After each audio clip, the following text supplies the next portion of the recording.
Bienvenue sur Africa 24 dans cette nouvelle édition du 12-15. Voici les titres de l'actualité. Nouvelle manifestation de solidarité du président guinéen Alpha Condé envers le Burkina Faso. Le président en exercice de l'Union africaine s'est rendu à Ouagadougou sur les lieux de l'attentat du 13 août. L'heure est à la mise en œuvre des réformes en Mauritanie après la validation par le Conseil constitutionnel des résultats du référendum du 5 août. Les changements sont désormais officiels. Les détails dans cette édition. Et à la découverte de la plus grande clinique mobile au monde, le train de l'espoir part à la rencontre des patients isolés en Afrique du Sud et propose des soins à prix minime. Le Burkina Faso poursuit son deuil après l'attaque terroriste du 13 août contre un café-restaurant à Ouagadougou. Les messages et les gestes de soutien de la part du continent africain se multiplient en faveur du pays des hommes intègres. Le président en exercice de l'Union africaine, Alpha Condé, s'est rendu sur place le 17 août pour témoigner de sa solidarité. Reportage de notre correspondant Jean-Paul Ouedraogo.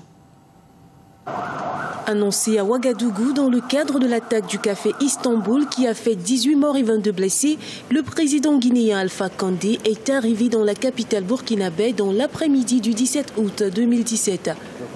Après s'être rendu immédiatement sur le site de l'attentat, le président en exercice de l'Union africaine n'a pas caché son indignation avant d'exprimer au peuple burkinabé sa solidarité et la compassion du peuple guinéen. Après les événements qui sont produits ici, il était absolument nécessaire que le montre la solidarité de la Guinée à l'égard du peuple burkinabé, mais surtout aussi la solidarité de l'Union africaine. Parce qu'il est extrêmement important que le peuple burkinabé sache qu'ils ne sont pas seuls et qu'ils ont toute l'Union africaine derrière eux. Tout en saluant la mobilisation qui a dû naître de cet incident malheureux, le président guinéen a rappelé la nécessité de rendre opérationnel le G5 Sahel. Invitation a été faite à cet effet à ses pairs présidents afin qu'ils soient au premier plan de la lutte contre le terrorisme. Il est évident que c'est nous seulement Africains qui pouvons assurer la sécurité de notre pays. Vous ne pouvez pas demander à des Asiatiques, Pakistanais de venir mourir chez nous. On voit un peu... Je ne suis pas avec les casques bleus qui sont plus de 20 000 au Congo-Kinshasa depuis des années, mais il y a toujours autant d'insécurité. Mais nous avons besoin aussi d'être accompagnés par nos amis au point de vue des équipements, au point de vue financier. Avant de quitter la capitale burkinabé, le président Alpha Condé, pour marquer son passage à Ouagadougou, a apporté une contribution de 50 millions de francs CFA en guise de soutien aux victimes de l'attentat. On rappelle, cette attaque terroriste non encore revendiquée a fait 18 morts et une vingtaine de blessés. Un reportage de Jean-Paul Ouedraogo commenté par Idlet Mirabel Bissou. Également dans l'actualité, la Cour pénale internationale a condamné le 17 août le chef touareg malien Ahmad Al-Faki Al-Mahdi à verser 2,7 millions de réparations pour la destruction des mausolées de Tombouctou au Mali en 2012. Rappelons qu'en septembre 2016, ce dernier avait plaidé coupable devant la CPI pour avoir ordonné la destruction de 9 mausolées et de la porte de la mosquée de Sidi Yahya. Il avait été condamné à 9 ans de prison. Les réformes constitutionnelles validées par le référendum du 5 août sont désormais officielles en Mauritanie, bien que contestées par l'opposition. Le président Mohamed Ould Abdelaziz les a promulguées le 15 août avec comme changement majeur la modification du drapeau national et la suppression du Sénat. Maria Madramé. C'est désormais officiel, le drapeau mauritanien a été modifié, avec comme principale nouveauté 2 bandes rouges censées symboliser le sang versé par les martyrs de la nation face aux colons français. Ces réformes incluent également la suppression du Sénat qui sera remplacé par des conseils régionaux. Le président de la République a promulgué la loi référendaire portant sur les amendements constitutionnels adoptés par le référendum du 5 août. Cette promulgation et la publication des amendements du journal officiel le même jour mettent fin dans l'immédiat au Sénat, dont les prérogatives sont transférées de facto à l'Assemblée nationale. Désormais, le Sénat appartient au passé. Ses locaux, ses biens, ses équipements reviennent à l'État. Ces amendements sont le fruit d'un référendum adopté à une large majorité le 5 août 2017. Un scrutin boycotté par une large majorité de l'opposition qui voit en ces modifications une manœuvre du président Mohamed Ould Abdelaziz pour se représenter à un troisième mandat en 2019. Nous pensons que ce changement de constitution, ça va vers le troisième mandat. Aujourd'hui, il tient à ce qu'il y ait des amendements constitutionnels. Et alors, ces amendements ont été amenés dans les deux chambres, la chambre basse et la chambre haute, alors que ça n'a pas passé. Et pourquoi il prend la voie référendaire? Parce que lui-même, il avait dit que pour aller au référendum, ça coûte cher. Il vaut mieux passer par les deux chambres. Et ça n'a pas marché. Donc, nous pensons que ça va vers le troisième mandat. Outre le changement du drapeau et la suppression du Sénat, quelques paroles ont également été ajoutées à l'hymne national.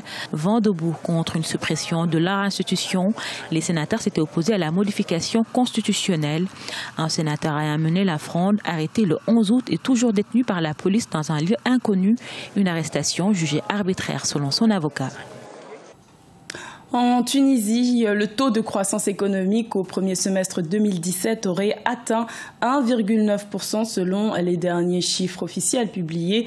Une relance économique portée par les secteurs de l'agriculture, de la pêche et des services, comme nous l'explique Corinne Camdem.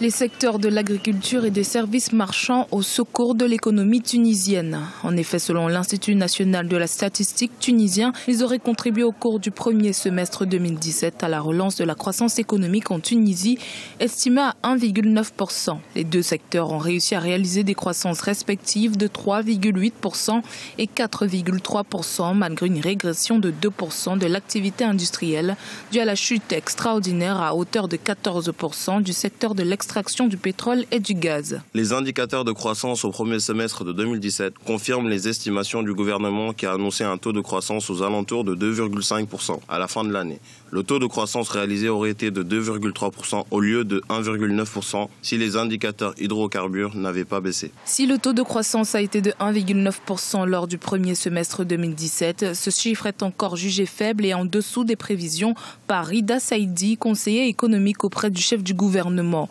Cependant, il met l'accent sur le fait que cette réalisation fait état du rétablissement graduel des indicateurs économiques tunisiens. Il y a une bonne nouvelle, c'est qu'on est en train de tendre vers les 2% ou vers les 2,5% sur lesquels le gouvernement tunisien s'est engagé vis-à-vis des prêteurs tels que le FMI, la Banque mondiale, pour continuer à bénéficier de leurs prêts.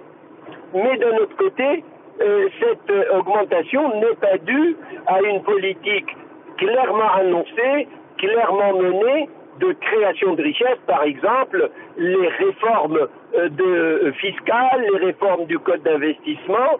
Tout ceci a besoin d'un travail sérieux que l'administration, malheureusement, qui n'a pas entamé. Les économistes tunisiens se montrent optimistes en estimant une amélioration sensible du taux de croissance économique au troisième et au quatrième trimestre.